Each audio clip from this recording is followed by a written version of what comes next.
So I think that it's a very good possibility the Patriots still end up with number 2 overall.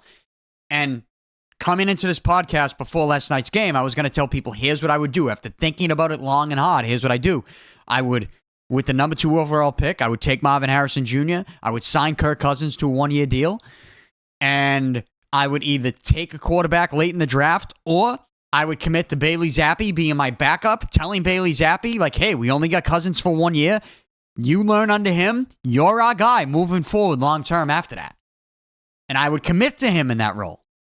Things can obviously change, but I think that's a real conversation you would have with the kid. That's the way they should go.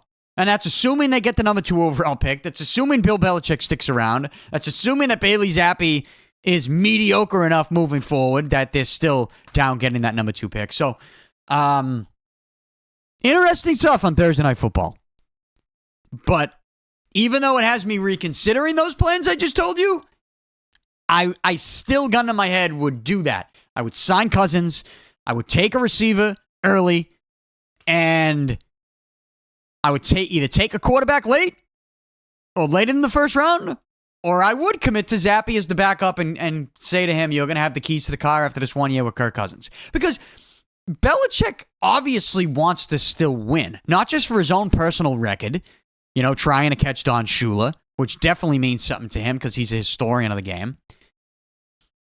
But also, there's got to be something within Belichick that wants to prove that he can win a Super Bowl in New England without Tom Brady. Yeah. There's got to be that fire burning. That never goes away. And if there's a guy like Cousins who's going to throw the football 45 times a game, and you can bring him here to come out and sling it, and you can coach up the defense the way he's been coaching it up the last couple weeks, which has been incredible, then you're putting Cousins in a situation where he's never been with just a crazy good defense.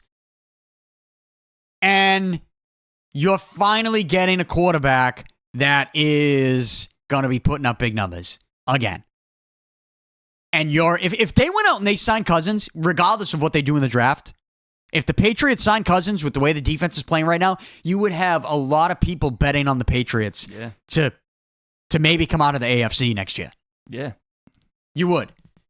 And the thought of that, again, makes me excited.